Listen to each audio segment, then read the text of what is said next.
Welcome to Yankee Chronicle. I'm your host, Abby Peel, and today we're again coming to you from MainStreet Warner's Jim Mitchell Community Park, which serves as a magnet for the gifts, talents, and resources that the people of Warner and the surrounding area have to give, as well as providing an inviting outdoor place for people to relax, meet, and talk with friends and neighbors.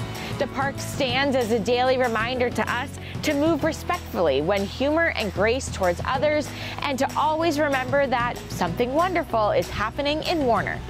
Ray Martin, the president of the Warner Fall Foliage Festival, will give us a rundown of what's in store Columbus Day weekend.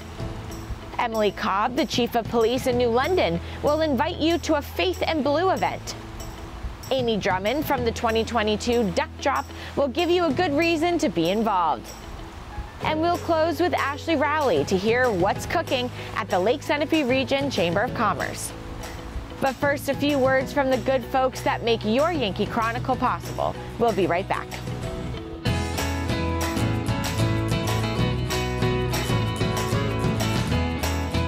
The American Red Cross blood supply is at historically low levels this winter, and we're facing a dangerous situation. Hospitals and patients are counting on donors to get the blood they need. Make a life-saving appointment today. Visit redcrossblood.org or call 1-800-RED-CROSS. This program is supported by MainStreet Bookends of Warner for books, toys, games, cards, gifts, and a gallery of local art.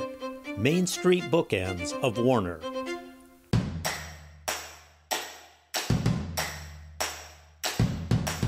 Welcome back to Yankee Chronicle, coming to you from Warner, New Hampshire, where it's very fitting we're going to talk about the Warner Fall Foliage Festival coming back this year after a 2-year hiatus. I'm now joined by the guy that knows all about it, the president of the Warner Fall Foliage Festival, Ray Martin. Hi, Ray.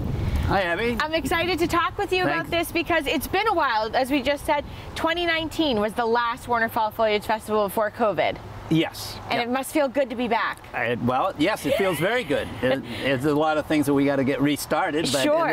It's been going on since 1947. Crazy. So it's there's a lot of institutional knowledge and a lot of things that don't change, and you just got to gear them back up. And how long have you been president of the Warner Fall Foliage Festival? I don't know, the last 4 or 5 years. Out of the last 30, probably 10.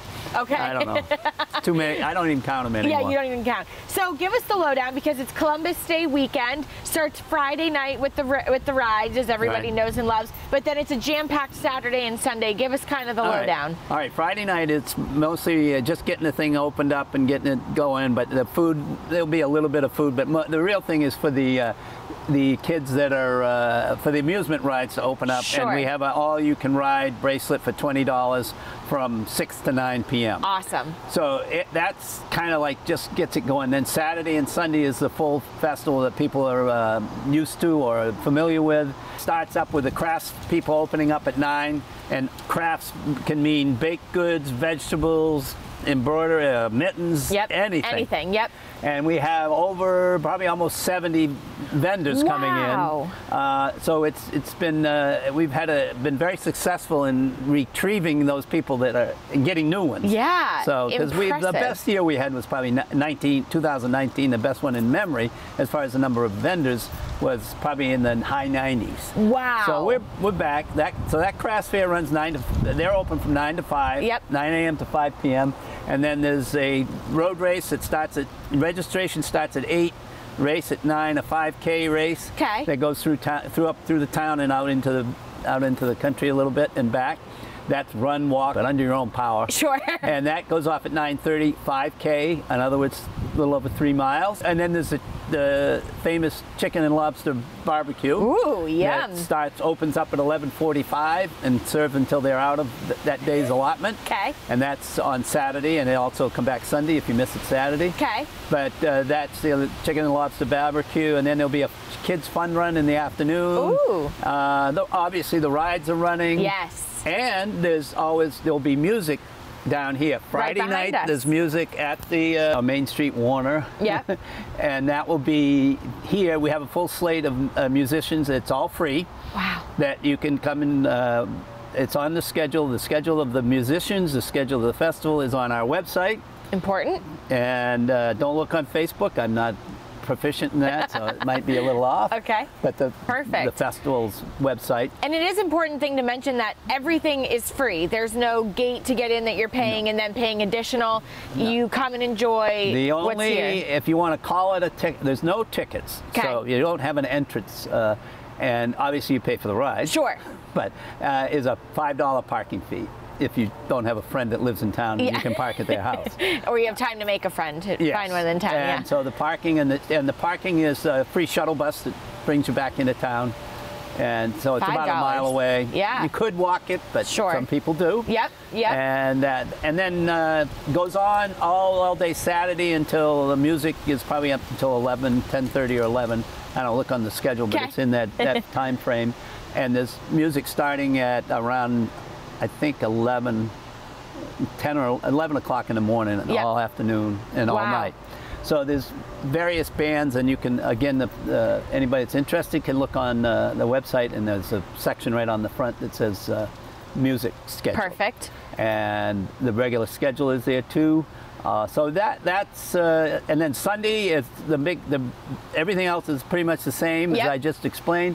But Sunday it will be the grand parade is at 1 o'clock, and that's where the theme of this parade is. I'll try to say it right. Fantastical tales of old. Ooh, I like it. Of all time, or something like that.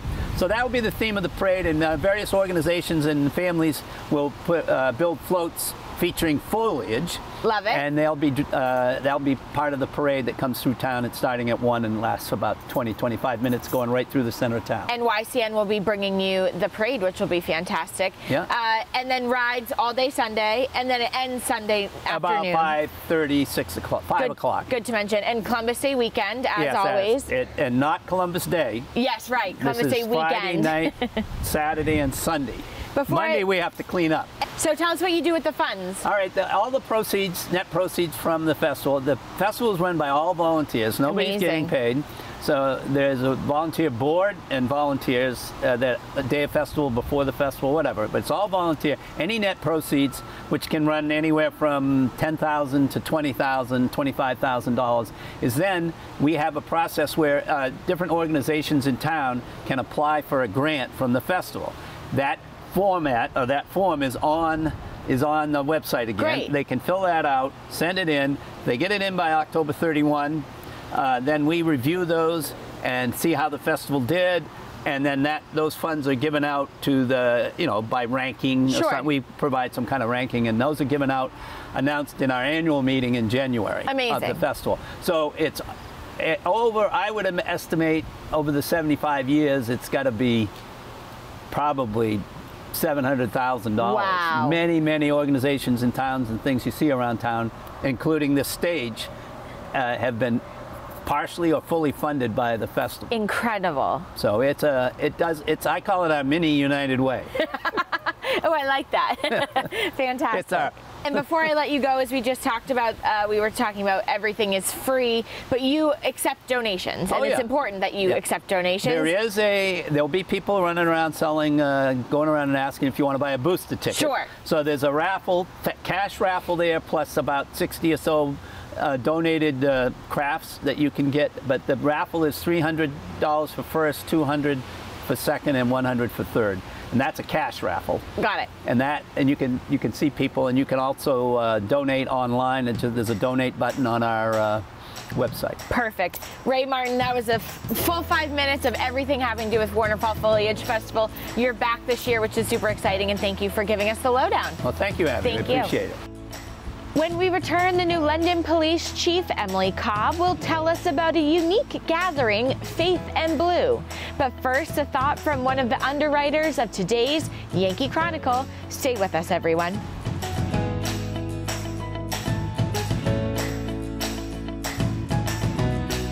Where are you headed?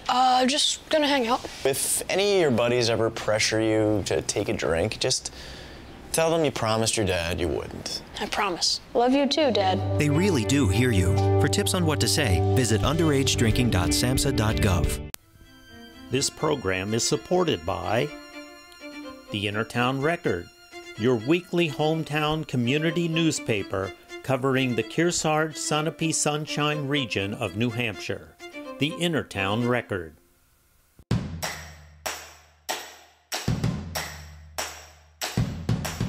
Welcome back. I'm Abby Peel, your Yankee Chronicle host. Looking for a fun and interesting event where community policing and faith come together? Let's hear more from Chief Cobb. Welcome. I'm your host, Elizabeth D'Orazio, coming to you from the First Baptist Church right here in the center of New London. Today I'm joined by Charles Glidewell, the pastor here, and New London Police Chief Cobb as we talk about the Faith in Blue initiative. Thank you for joining us. Thank you for having me. Glad to be here. You know, right now in our country, there's a lot of debate and strife as to what is the definition of community policing. But I think in New London and small towns around here, I think you've got community policing nailed. I hope so. You know, I hope that the people here in New London feel like they're safe and secure in the place that they choose to live, to work, and to enjoy recreational activities. So we enjoy a lot of support in town, for which we are very grateful and thankful. One of the great things about small towns is typically you know everybody in town. Now we've had a lot of people move to New Hampshire, a lot of people emigrate out. So kind of the dynamic is changing even in the towns we know. So that's why it's important to have events like this Faith in Blue where you can get out in the community and put a face to the badge. Yes, that's incredibly important to us so that folks feel like when they see a police car rolling down the street, it's not some sort of sense of fear or have I done something wrong. It's, oh, there's Emily, or oh, there's another member of the police department that they know because we're members of the community as well. We attend houses of worship here. Our children go to school here. So that's part's important to us. Hey, I've been flagged down because my kid left the tailgate open, you know. Like, you know, you're losing everything back there? Thank you. Yes. You might want to be pulled over fast. So, Pastor, tell us, this was really, you know, you really saw an opportunity here for the faith community to engage and help out. Tell us what kind of brought you to the Faith in Blue initiative. Yeah, so we were delighted to do this event, and I was actually approached by the chief and our very own pizza chef. Saw her in there one day talking about small communities, right? Right. We saw each other at Pizza Chef. Pizza, hey. Getting lunch, exactly, getting lunch. And she said, hey, there's a Faith in Blue initiative that I think maybe we could be a part of, and I'd love to talk about doing something together. So I actually wrote that down on a slip of paper and on the pizza box, in fact, if memory serves me correct. And went back and Googled it. So Faith in Blue initiative is a national initiative. Sure. And there's an actual Faith in Blue weekend. And houses of worship all over the country partner with local police departments to hold events. And it's the idea is that local churches create an environment, a context where the community can come, local police officials can come, and they interact together at this event as not as police officer and citizen, but as neighbors and citizens, you know, who are a part of the same community. They share the same values, the same hopes, same dreams as their fellow citizens. That's right from the Faith in Blue website. And so they make it very user-friendly too. They have a number of events that you can put on. And I saw a barbecue. Hey, and bingo. we've got that down to a science here at our church. And I thought, well, why don't we do something like that? And then the more we talked about it and the more we planned, we decided to broaden it out and make sure that it was family-friendly. So that we had, we had games for kids, various activities for people to be involved in. And so we were excited. We were excited to do the event. And I think one of the important things is when you decide to become a pastor or a police officer, it really is a call. You really feel called to serve your fellow man. And each of you are doing that in a very unique way. And you saw that this community, we can take that relationship a step farther.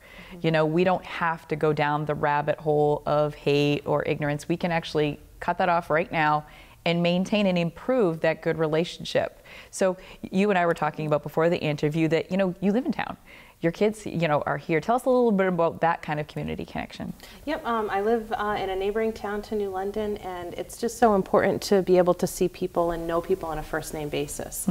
So, you know, while I am the chief of police here, and I take that role very seriously, at the beginning and the end of the day, I'm Emily, or I'm mom, or I'm a wife or a daughter. So just like the folks in our community, you know, we all have different hats that we wear in our lives, and this is one of those that I wear. So it's really important to us to partner with the community and to be able to have those connections. So we were really excited to do it. And I'm very glad that we were able to, you know, explain to the community why you had this event and why it's so important. So people have someone to turn to, whether it's a personal crisis. I mean, right now people are having struggles of economics.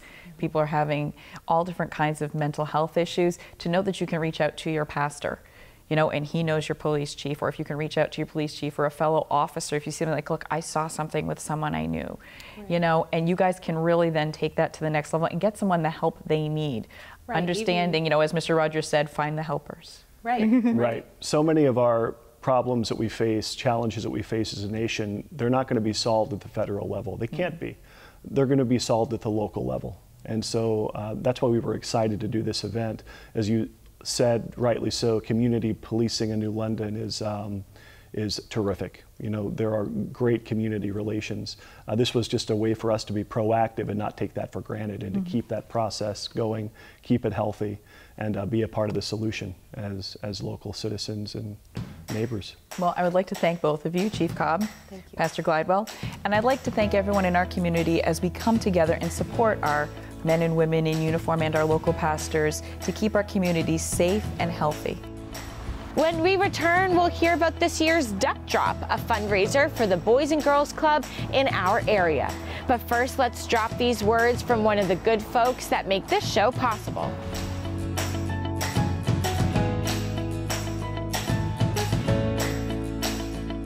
We are strong and we'll get through this together, but these are stressful times. Reach out to someone, connect with your friends, and know that you are not alone. Visit wearebroadcasters.com/hope, furnished by the National Association of Broadcasters and this station.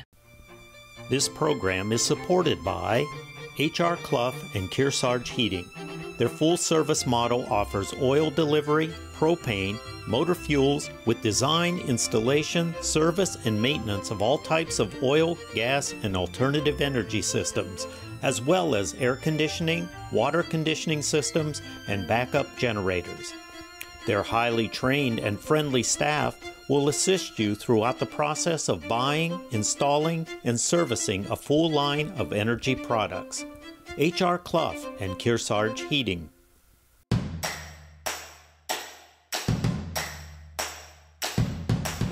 Welcome back to Yankee Chronicle. I'm your host, Abby Peel.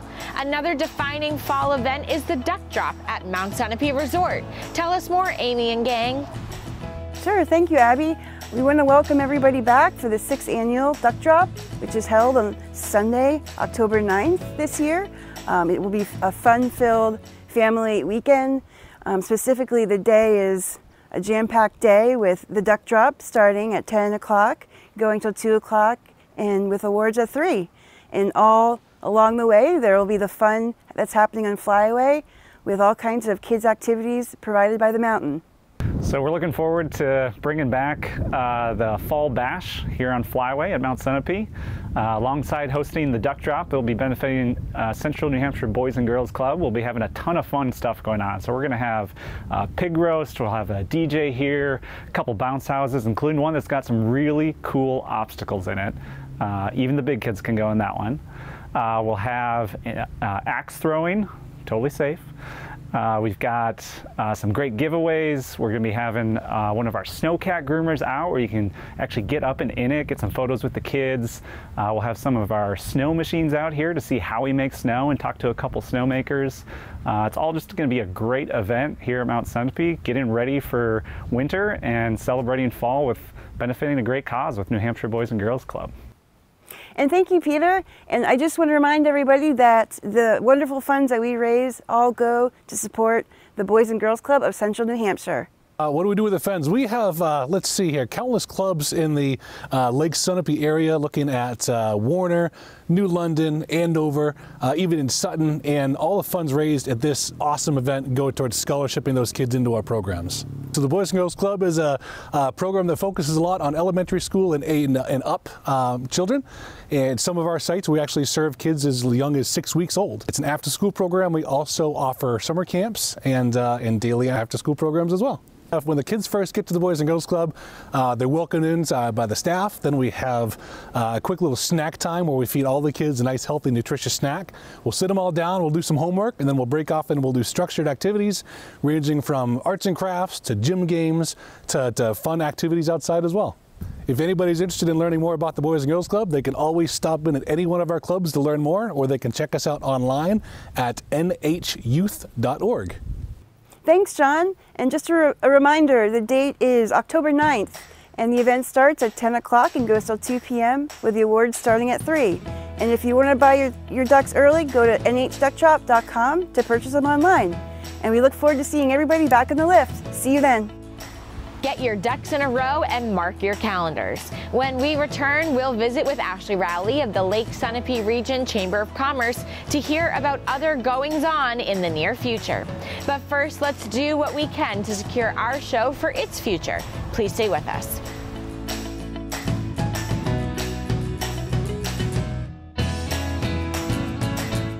Can I go to the sleepover?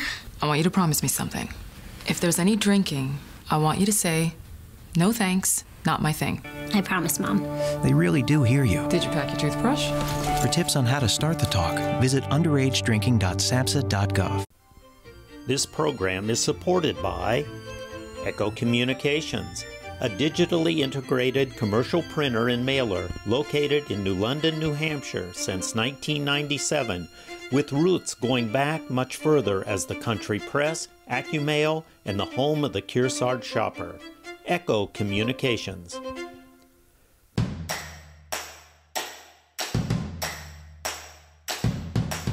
Welcome back to Yankee Chronicle, coming to you from the headquarters of the Lake Sunapee Region Chamber of Commerce here on Main Street in New London. And I'm now joined by the face of the chamber, Ashlee Rowley, who's the executive director here. Yeah, how about that? I know, huh? It's crazy. The face of the chamber. Yeah. And headquarters. I love how you call it that. I know. It's really wonderful. I know. I think you need like a sign that says this is the headquarters. We are working on a sign. Good. We are working on a sign for the front. I never really thought of that when I was here, that there's no actual sign out front that says this is the chamber office. Just information booth? Information, Yeah. that's all it says. So Which we're is true. making that change. So Good. this summer you'll see a sign out front. That's exciting. So there's a lot happening here. Oh, of course. You know, being out of COVID, there's events being planned, but also within the chamber, you've seen a lot of cool updates. Absolutely. I mean, I think for a lot of folks, COVID has been obviously a not good couple of years. Of course. However, it gave a lot of organizations time to kind of regroup and think about, you know, what are our bylaws and what are our goals and what's our overall mission. And obviously doing business in a post-pandemic world is a much different situation than before. So we're kind of offering as many services as we can to our members. And with that, you're also bringing back business after hours, which is probably, like, for the chamber, probably one of the saddest things that had to stop during COVID. I would say, absolutely. I mean, we would get 20 to 30 people solid for each of our business after hours. And honestly, it's one of those things that as a not affiliated with the chamber, I was like, gosh, who would want to do that? That seems so boring. Right. But then when I got here, I was like, oh my gosh, this is really fun. I know, and you realize really how much great. people miss it. And people really love that opportunity. It's just a couple hours right after you get out of work, and people just love to go over, grab a glass of wine, have a snack, chat with somebody they haven't seen in a while. And honestly, the better part of it for me is seeing new businesses kind of featured. We're really excited also about our October business after hours. We're trying to get it all out there because it's fall. New Hampshire Telephone Museum in Warner has stepped up, and they want to support this business after hours idea. So from 5 to 7 p.m. on the 13th of October, we're hoping lots of members will be able to attend that. Now, you don't have to be a member of the chamber in order to attend a business after hours. There is just a small fee if you're not a member. Coming up, some other things that are exciting. Our Day Trip Destinations radio program is actually hitting 100 episodes. So on October 7th, that's our 100th episode. So our Day Trip Destinations program was really something that came out of the Chamber Partnership Program through the state. So we actually have that show every Friday morning from 9 a.m. to 10 a.m. And it's in 3 segments, a little Claremont focused, Newport focused, and then over here, Lake Sunapee region area focused. And we have that show for an hour, 9 a.m. to 10 a.m., and then it re-airs on Saturdays at 4 o'clock for an encore presentation. And of course, it's always turned into a podcast immediately after airing, so then you can go to the WNTK website and you can listen to that podcast. So the Young Professionals groups met numerous times. We try to meet at least one time a month. Sometimes it happens a couple times, and just kind of plan the next thing. You know, what is the next thing we're looking to do? How would we like to connect further? Something else to consider is October is coming. The leaves are slowly changing, and pumpkins are coming to our farms, which means the pumpkin people have started to stir. They're going to be making a reappearance here in October. So with the New London Recreation Department and here at the Lake Sunapee Region Chamber, we are co-hosting the return of the pumpkin people again. Last year we had around 75 entries. This year it's going to be over 100. I feel it in my bones. You can be a business, a nonprofit organization, you can be a resident, anyone can participate in this particular event in any community, and I think that's so super important for people to know. You can be in any community and submit an entry. If you are creative and you have something fun you'd like to bring to celebrate fall that includes a pumpkin, then you can register. It's easy. It's super easy. There's no cost to do it, and then there's going to be a week of online public voting. So the time frame is set up your display from October 1st through October 19th. You can do it right away when October hits that calendar, or you can do it closer towards that 19th time frame. Make sure you register at the Lake Sunapee Region Chamber website, and then you have online public voting. So we create a little bit of a virtual map so people can see each of the displays, and then they can vote for their favorite in each of the categories. The 4 categories are business, residence, nonprofit or organization, and town department. But it can certainly be a wheelbarrow in your front yard with a cute looking scarecrow pumpkin. It does not need to be something wild. So then we'll have that online public voting from October 19 to October 26, and then we will announce the winners on Halloween, which will be Monday the 31st.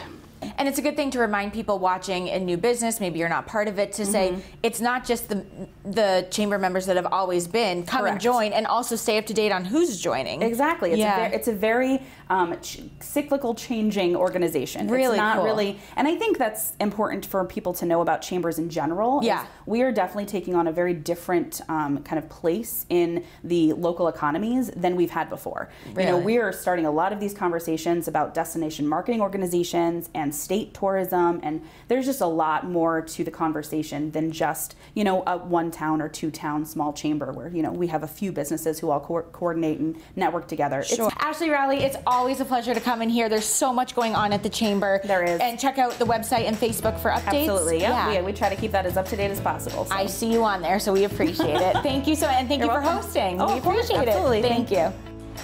That's it for this week from Warner. So much to do in our area this time of year. Tune in next week at the same time for another edition of your Yankee Chronicle. We'll hear from Tim Blagden of the Concord Sunapee Rail Trail about the newest leg. Tune in to our live football game of the week on TDS TV 13 and 1013, NCTV 8, Apple TV, Roku, and at YCNNow.com this Friday as the Lebanon Raiders host the Hanover Marauders in an annual Principals Cup game. All of our games are replayed on Sundays and Mondays at noon and 5 p.m. and anytime on demand at YCNNow.com. Check the program schedule at YCNNow.com for the most up-to-date information on games and replays. I'm Abby Peel. Tune in again at this same time next week for your Who, What, Where, and When show, Yankee Chronicle. Stay safe, everyone. This program is supported by H.R. Clough and Kearsarge Heating. Their full-service model offers oil delivery, propane, motor fuels with design, installation, service, and maintenance of all types of oil, gas, and alternative energy systems, as well as air conditioning, water conditioning systems, and backup generators. Their highly trained and friendly staff will assist you throughout the process of buying, installing, and servicing a full line of energy products. H.R. Clough and Kearsarge Heating. Echo Communications, a digitally integrated commercial printer and mailer located in New London, New Hampshire since 1997, with roots going back much further as the country press, AccuMail, and the home of the Kearsarge shopper. Echo Communications. MainStreet Bookends of Warner, for books, toys, games, cards, gifts, and a gallery of local art. MainStreet Bookends of Warner. The Innertown Record, your weekly hometown community newspaper covering the Kearsarge Sunapee Sunshine region of New Hampshire. The Innertown Record.